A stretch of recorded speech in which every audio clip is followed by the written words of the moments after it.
Awesome. Well, welcome everybody. We are talking to Gracee Workman today for our Q&A. She's the swine operations manager at the Ohio State University.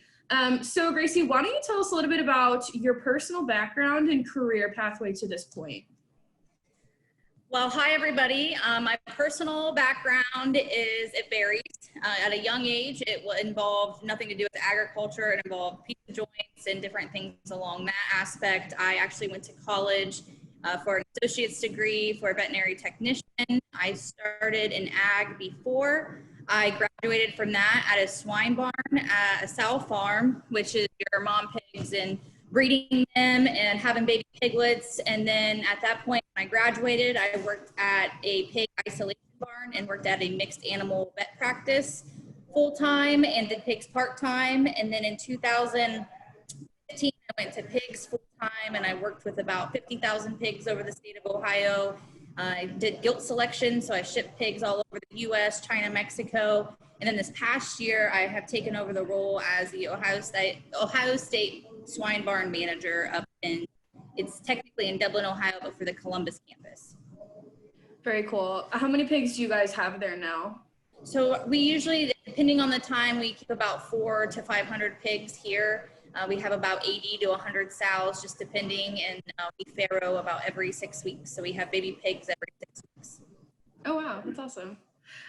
So can you tell me a little bit about what your typical day looks like now?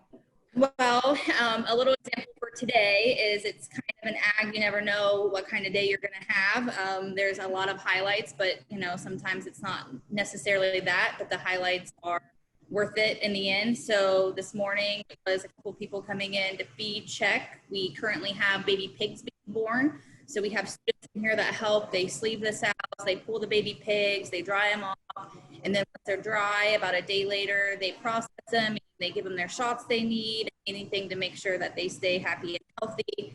And then as well as all the other animals, health checks. And then when we have to take pigs to market, we haul them. So today we loaded up pigs in a trailer and we hauled them about an hour away to market. And then you come back and you make sure everybody's okay. You do the daily checks, and you do it in the evening as well.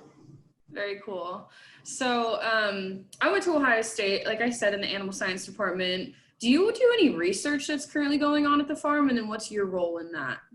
So our research at the farm is definitely improving. So we are improving our production so that research is able to be done here. So currently, as of today, there's no research currently going on today, but there's been research going on these previous months.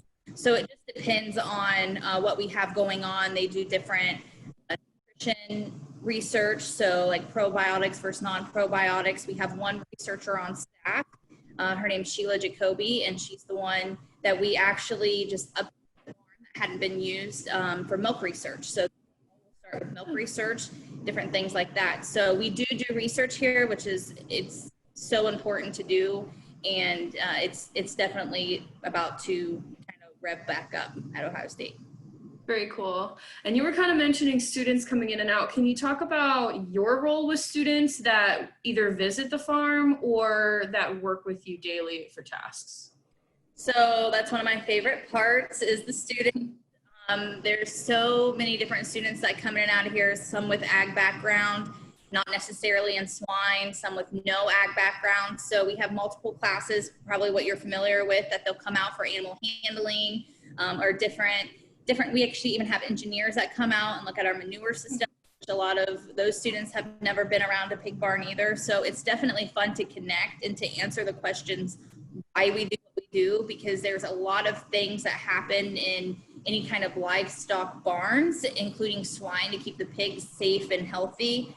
And unless you are educated about why you do that, you kind of don't understand it. So I definitely keep the communication open when students come out and explain to them, this is why we do this. And if you see something and you're like, why in the world, ask me. And I get a lot of feedback. And it's something that when you're in ag, it becomes normal to you and you don't understand why people don't understand it.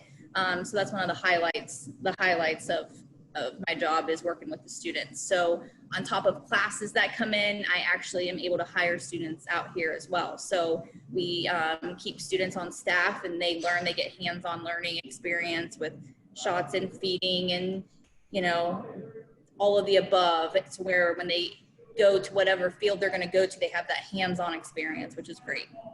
Very cool. Can you talk a little bit about your transition from working, just in my head, working with like 50,000 pigs across the state and to now working with 400? Can you talk a little bit about that transition that you had in your career? Yeah, it's a huge transition, huge. When I say 50,000 pigs, it might make somebody think that you walk in and there's 50,000 pigs, but actually different farmers all over the state has about 2,500 head or more pigs. So I worked directly with farmers, which was fantastic. So I went from farm to farm and did a lot of traveling, which I loved. And now being in one spot, it's a completely different atmosphere. But that's one of the highlights about agriculture. There's so many different aspects of how to get involved. It doesn't necessarily have to be at a sow farm or on the finishing side. I absolutely loved what I did from my wean to finish for the 50,000 pigs. So it was something that I always keep close to my heart and share it with the students. But to get the younger generation involved and get them involved in the swine industry and ag in general, it makes up for the, you know, missing 40,500 pigs. Super cool. I'm just like so fascinated by you and your career path. When did you start to really, can you kind of break it down to when you really start to figure out that agriculture is an industry that you're passionate about? Because you come across as extremely passionate about it. So when did you start to know? So I think that something about my career path that got my attention was I knew I loved large animal. So I didn't grow up around large animal either, but I was able to work at a farm and work with some cattle and some chickens, and I liked that aspect of it. So the farmer there actually is the one who got on the pig side of things. And when I started with pigs, it was something I didn't even know existed because it was for food production. And so I got involved with it for the love of animals because my passion was animals. And then as I got exposed to different environments, I learned that it was large animal versus small animal. And then when I got involved in the food production, I fell in love with how much people care about the product they produce. And I just stuck with it. Very fun. I love that. So can you talk about, well, you kind of talked about your students being your favorite part of your job. What's another favorite part that you have of working? I think the students is great, but the other part of it is research, is just being part of the industry of what helps the industry be successful as well, because food production is my passion. So it's a food college. It is what it's here for. So it's educating too of how that process takes to get to where it's at, and then the research that's involved of where the industry is going and the steps farmers are going to have to take, and how this shows what's more productive for the farms. Mm-hmm. Super cool. Yeah, the research is so important. My work in extension, I see a lot of the research that comes out of land-grant universities being able to disseminate that information to producers so that they know how to be more productive with what they're already doing. So that's cool. I agree. It's awesome. And then what do you think is the most challenging part of your job? I would say the most challenging part is probably on the same side as the students, maybe, as well as them not accepting the reason why the swine industry does the things that they do. So keep in mind, I have students that are open-minded and they just don't know, but then you still have the students that sometimes social media is a huge influencer, obviously, that we all know, and there's so much negative impact that's already out there that when they step inside, even though they are attending a food production college, sometimes it's hard for them to wrap their heads around it. So that's a challenging part, but that's the challenge that I like, is to explain, like, look, this is why it's done here, but this is why it's done when you have a large, pigs in one area. This is why we do the things that we do. So it's more of a challenge there because it's hard to get them out into that, into that setting, but it's worth it. It's worth it in the end. Very cool. So as a young person, either looking to go to college or to not go to college, what advice do you have for entering the pig industry in general? So I'm able to speak to some students actually over at the animal science department to explain to them here. And the first thing I say is, look, I come from no experience with pigs whatsoever. And 10 years ago, I walked in never being around a pig in my life. And now I manage the swine barn for Ohio State University after taking care of thousands and thousands of pigs throughout the years, that even if you've never been around it or you don't even know what it is, to come to check it out. If you have any interest in ag at all, there are so many options to get involved in agriculture, especially the swine industry. Very cool. Very cool. Is there anything else you want to say to the students on the call today? I think for the students that's on the call today, I've already kind of touched base, but if you don't know where your food come from, I really think that you should find out. It's such an important role, and it's actually, I've learned through all of this, is it's farmers that are in your backyard or the next county over. It's not, your meat doesn't come from the grocery store, and it's such an important thing for you as a student to be able to take advantage of whatever education you have coming your way, and to get a hold of anybody you can, a farmer, a lovely extension in every single county, and just to educate yourself more on where your food comes from. Very cool. So do you want to take us around the barn? Because I think that would be really cool, and explain some of the large topic questions that you answer for students when it comes to the pig industry. I can do that. Awesome. I can figure out how to use this. So let me see. Because Jacob hit on the gestation crates the last time that we were on the call, but he didn't hit on some of the other things. So any like large overarching questions that you get, feel free to. I'm trying to figure out how to flip you around. If I can. Oh, I guess I can't. I don't have a camera on that side. I'm just showing you. It's okay, sorry. So I'm going to take you into the farrowing room, which has sows, which we crate the sows about 5 days before they farrow, which means that's when they have their baby pigs.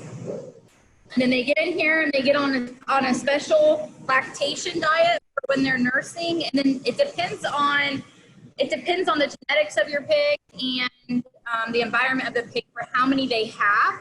So we do have some bred to show pig semen sometimes, not in this group, but they normally have between 10 to 12 pigs.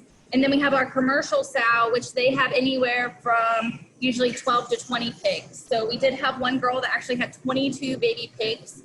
Yes. Oh my word. We have, here, I'll show you. We have these little baby pigs, and they're born, and when they're born, they go directly to nursing on mom. And let me see if I can. Oh yeah. Can you see that okay? Yeah. So they have a heat lamp, so they come out and have a heat lamp so that they can get warm. They go directly to mom, and she's nursing, and then sometimes, depending, like I said, on genetics, there's color or there's no color.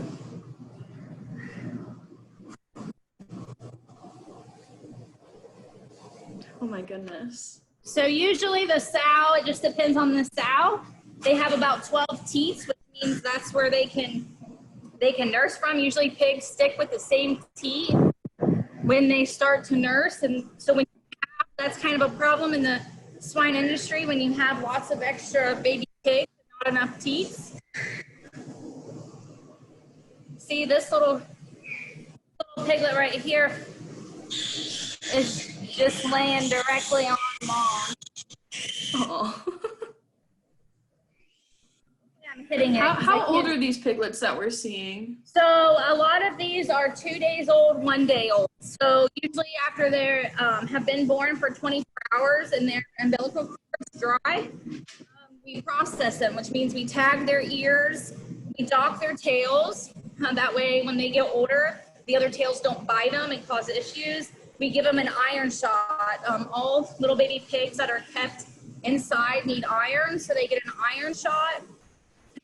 Different practices do different things, but they're born and they go straight to nursing and walking and moving, and they have teeth. Some farms clip their needle teeth. Not a lot of farms do that anymore. We do not do that. So, and then we have little girls and little boys that are born, and then they stay on their mom for about 3 weeks nursing. This little guy was sleeping. Just put me back down so I can sleep. So that's a little bit on the farrowing side.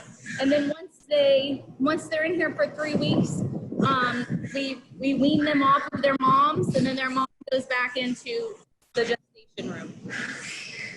Very cool. Can you talk a little bit about the difference about show pigs and commercial pigs, and why a commercial pig is not what I would necessarily see at a fair? There's a difference between your commercial and your show animals. Show bred animals are really specific to showmanship and fairs. So you see a lot more of a different, I would say, bone structure of those animals. It doesn't just necessarily depend on swine, it's all over, but your swine in the show industry are more bred to have certain forms of frame and the way they walk and the way they move, while the commercial side is actually for food production. So they are bred to be able to have a lot of baby pigs and have a good milk supply and to be a calm animal. Not saying that show animals aren't, but it's just if you want a certain type of genetic in order to have a lot of born alive baby pigs, and it's different than what you see at the fair. Oh, very cool. Very cool. Thanks. So are there any other parts of the barn that you want to show us today? Sorry, I didn't hear that. What did you say? That's okay. Are there any other parts of the barn that you could show us? So we have did they have the group housing with the gestation? No, they didn't. Okay. I haven't seen that. I don't have any sows in it right now, but I can show you. We just moved them out and they're doing some work, but hang on.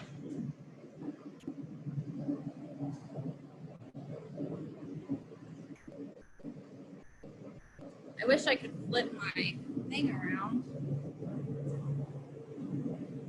Okay. Do you want me to explain this or no? Yeah, that'd be cool. Sorry, it doesn't have animals in it. So this is part of gestation, which gestation has the crates, but we also are converting over in the US to group housing, which at a certain point when our sows are about 45 days pregnant, we move them into group housing. So there's about 12 to 15 in a pen. Currently, I don't have any in here, but they will come in and they will have this whole space to be able to roam and do whatever they feel they need to do. This right here is called a feeder. And what happens is the sow has a tag in her ear that when she walks in here, this actually, I don't know if I can do it while I'm holding, but this actually tilts back. Oh, yeah. So when she walks in, she'll walk up, and then this device right here will actually read her ear tag, and it'll keep track of how much feed she's had. So if she hasn't had any feed, the system will drop down feed, and she'll get so many pounds a day. So once she goes in there and she's had all of her feed, it won't drop down anymore. And we actually can look into the computer room and look on here and see if everybody's ate, if everybody's went in, if they haven't went in, so we can go out and make sure that they're eating. And then about, like I said, 5 days before they have their baby pigs, we'll move them from here into farrowing. Very cool. How many sows could you get into one of those pens? Just depending on the size, every farm has a different size pen, but here we max it out about 15. We don't like to put any more than. Cool. Well, thank you so much for showing us around the barn today. I found it super interesting. And little baby piglets, so cute. So thank you so much. Thank you. Thanks.